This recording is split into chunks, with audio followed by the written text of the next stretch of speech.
오늘 나눌 말씀 제목은 고난을 통해 순종을 배우신 대제사장 예수님입니다. 어떤 아이가 엄마에게 물었습니다. 엄마, 내가 친구에게 거짓말을 했는데 하나님이 아실까? 라고 물었습니다. 그러니까 엄마가 하는 말이 물론 하나님이 아시지. 이 아이가 하나님께 죄송하다고 말하고 싶은데 하나님께 나아가는 것이 조금 두려워. 어떻게 하면 하나님께 가까이 나아갈 수가 있어? 어머니가 하는 말이 그러니까 예수님이 필요한 거야. 예수님을 통해서 하나님께 가까이 나아갈 수가 있어. 예수님께 나아가서 너의 잘못을 고백해봐 라고 대답했습니다. 이 짧은 대화는 오늘 본문의 핵심을 담고 있습니다. 예수님이 왜 대제사장으로 오셨는지, 예수님의 사역이 우리에게 어떤 영향을 미치고 어떤 의미가 있는지를 오늘 함께 말씀 묵상하면서 찾아내시고 예수님의 사랑과 하나님의 은혜를 더 깊이 체험하는 시간 되시기 바랍니다. 첫 번째, 사람 가운데서 택한 대제사장입니다. 히브리서 5장 1절에 4절 보면 대제사장마다 사람 가운데서 택한 자이므로 하나님께 속한 일에 사람을 위하여 예물과 속죄하는 제사를 드리게 하나니 그가 무식하고 미혹된 자를 능히 용납할 수 있는 것은 자기도 연약에 휩싸여 있음이라. 그러므로 백성을 위하여 속죄제를 드림과 같이 또한 자신을 위하여도 드리는 것이 마땅하니라. 이 종기는 아무도 스스로 취하지 못하고 오직 아론과 같이 하나님의 부르심을 받은 자라야 할 것이니라. 아멘. 이 말씀은 대제사장이 어떤 자격과 역할을 가지고 있는지를 보여줍니다.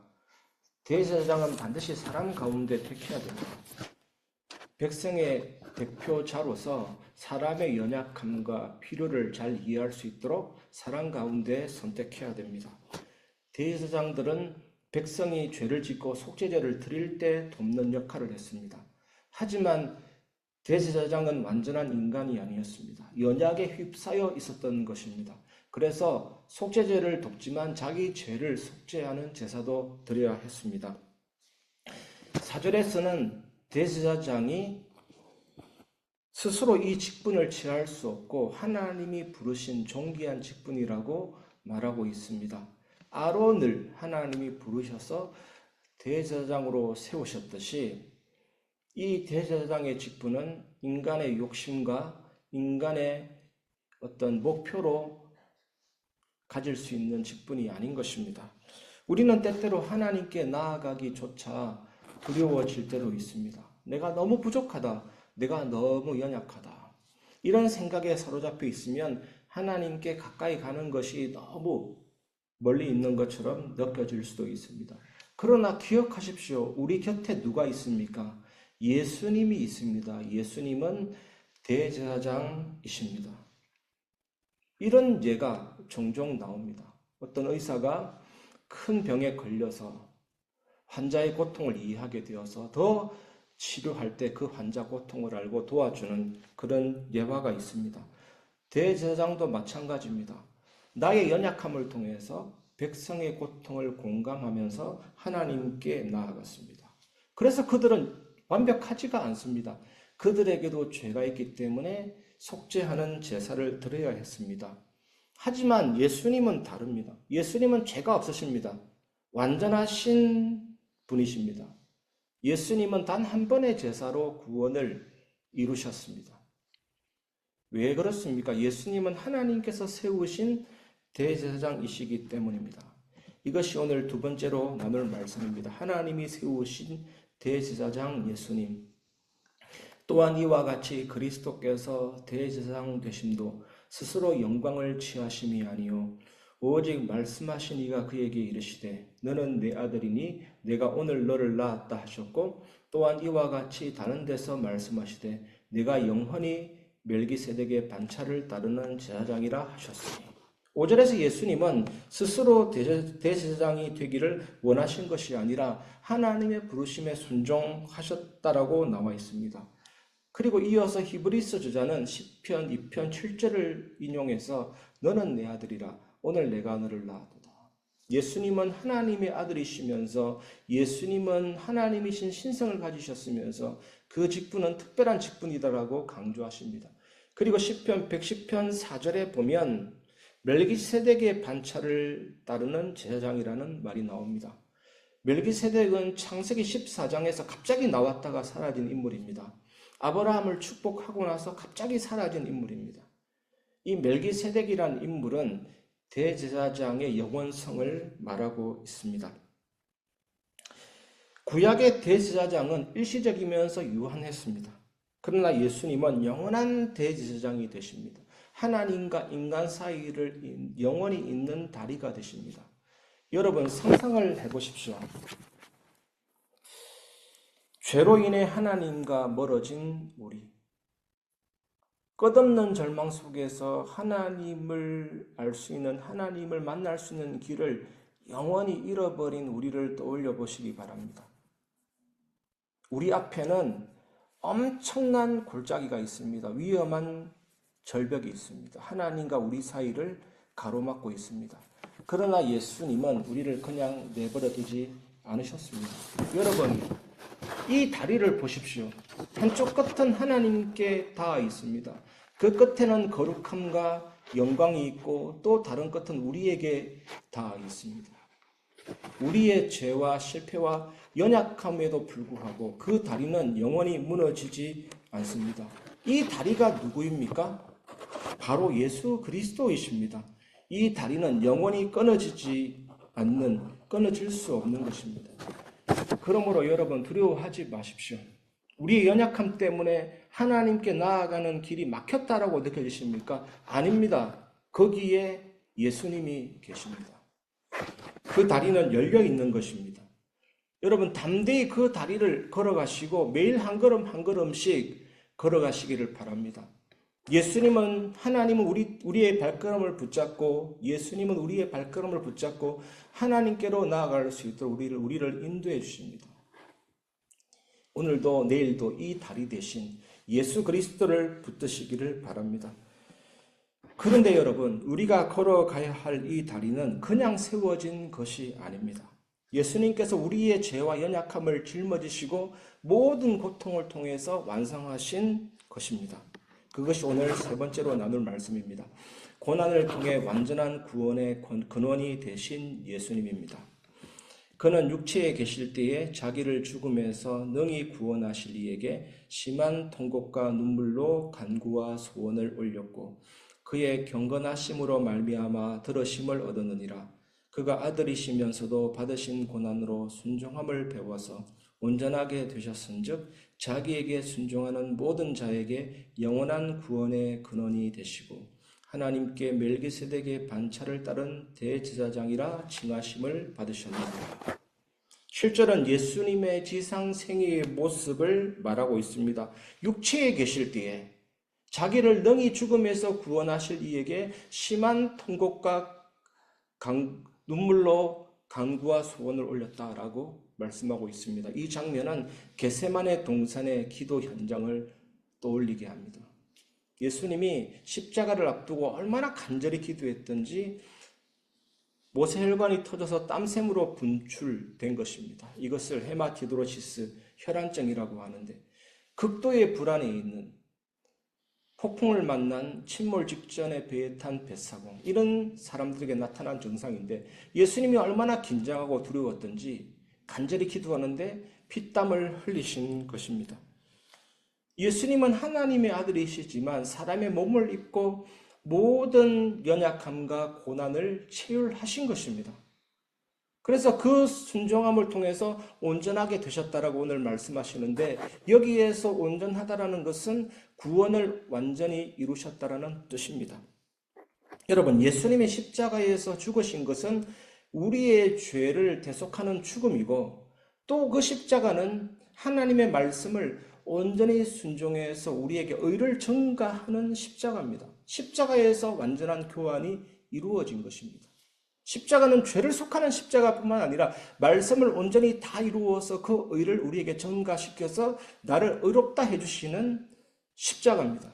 그래서 우리는 칭의, 어렵게 함을 받았고 양자됨을 선물 받았고 하나님과 온전한 관계가 회복될 것입니다. 하지만 십자가를 생각할 때 항상 명심해야 될 것은 아담으로부터 물려받은 타락한 본성이 있는 것입니다. 마치 우리 가슴에 검은색 하트가 있는 것입니다. 죄라고 새겨진. 그 죄는 끊임없이 우리를 사망으로 이끌어가는 겁니다. 사단이 없어도 죄는 짓게 되어 있어요. 사단이 없으면 죄를 안 짓는 것이 아니라 타락한 본성이 죄를 짓게 하기 때문에 결국에는 그건 못 이기면 저주를 당하는 그런 여러 가지 어려움 속에 당하는 사건에 놓여 있는 것입니다. 그래서 십자가는 하나님의 사랑, 하나님의 은혜, 타락한 본성을 거룩하게 만들어줍니다. 그래서 사탄이 제일 두려워하는 사람이 뭐냐면 말빨 센 사람을 두려워하는 것이 아니라 거룩한 사람, 구별된 사람, 성화되어 가는 사람을 두려워합니다. 우리 입에서 사단아 물러가라 결박이 중요한 것이 아니라 내가 거룩한 삶을 살 때 흑암이 건드리지를 못하는 것이죠. 근데 우리가 이런 주님을 닮아가는 삶, 거룩한 삶, 타락한 본성이 점점 예수님처럼 닮아가는 삶이 이루어지지 않음에도 불구하고 자꾸 누구 탓 돌리고 사단의 탓 돌리고 그거는 아닌 것입니다. 틀린 신앙이죠. 여러분 정말 온전하게 순종하심으로 온전히 구속을 이루신 그 구원의 은혜와 사랑, 십자가의 능력을 체험하시기를 주님의 이름으로 축원합니다. 물론 십자가를 통해서 흑암이 무너지고 우리의 죄의 권세가 끝났지만 십자가의 초점은 그것이 아니라는 것이죠. 하나님의 사랑과 공의를 만족했고 무한한 사랑과 은혜입니다. 자꾸만 우리가 흑암이나 사단을 꺾는 쪽으로 강조하면 십자가가 왜곡되는 거예요. 그래서 틀린 길로 가게 되어 있습니다, 여러분. 여러분에게 이 구원의 은혜가 온전히 충만하게 누려지시기를 주님의 이름으로 축원합니다. 그래서 또 예수님은 순종하는 모든 자에게 영원한 구원의 근원이 되신다고 하십니다. 여기서 순종은 율법적인 행위를 말하는 것이 아니고 믿음에서 비롯된 반응을 말합니다. 예수님을 주님으로 받아들이는 마음의 상태를 말합니다. 여러분 또 오해가 되는 게 예수 이름으로 기도하면 응답받는다. 언약을 붙잡으면 된다. 그것만 강조하는 그런 부분이 있지만 그것만 강조하는 것은 바른 신앙이 아니죠. 여러분, 예수님을 주님으로 항상 받아들이는 마음의 상태 속에 형통함이 있는 것입니다. 그게 신앙입니다, 여러분. 참된 신앙이 회복되시기를 주님의 이름으로 축원합니다. 여러분, 고난은 여러분의 삶을 짓누르는 무거운 돌입니까? 아닙니다, 여러분. 고난은 우리를 하나님께로 가까이 가게 하는 하나님의 손길입니다. 예수님의 삶을 보십시오. 예수님은 연약한 육신을 입고 이 땅에 오셨습니다. 멸시와 고난을 당하셨습니다. 십자가에 못 박히셨습니다. 왜입니까? 그것이 바로 우리가 하나님께로 나아갈 유일한 길이기 때문입니다. 여러분, 고난이 아무 의미 없는 것처럼 보일 때 기억하십시오. 고난은 하나님의 뜻을 이루는 도구입니다. 고난을 통해서 우리의 믿음이 연단되고 순수해지고 더 깊게 되고 강하게 되는 것입니다. 이 뜨거운 불이 금을 정결하게 하듯이 고난은 우리 안에 있는 불순물을 다 제거하는 놀라운 하나님의 손길입니다. 그러나 여러분, 고난만을 바라보지 마십시오. 고난의 끝에는 하나님의 영광이 있습니다. 십자가와 고난, 죽음이 없으면 부활의 영광도 없습니다. 예수님께서 이런 십자가 고난을 겪었었기 때문에 우리는 이제 담대히 하나님께 나아갈 수 있는 것입니다. 여러분, 오늘도 내일도 고난 속에서 하나님의 뜻을 보십시오. 여러분의 아픔은 헛되지 않습니다. 우리가 흘리는 그 눈물은 하나님 앞에서 귀한 것입니다. 우리가 연약할 때 하나님의 은혜가 강한 것입니다. 시대살이는 바울이 그 고백을 했지 않습니까, 여러분? 그러므로 여러분에게 질문하고 싶습니다. 여러분, 고난 속에서 낙심하고 있습니까? 아닙니다, 여러분. 고난은 끝이 아닙니다. 새로운 시작입니다. 여러분, 여러분의 고난이 하나님의 영광을 드러내는 기회임을 믿으시기를 바랍니다.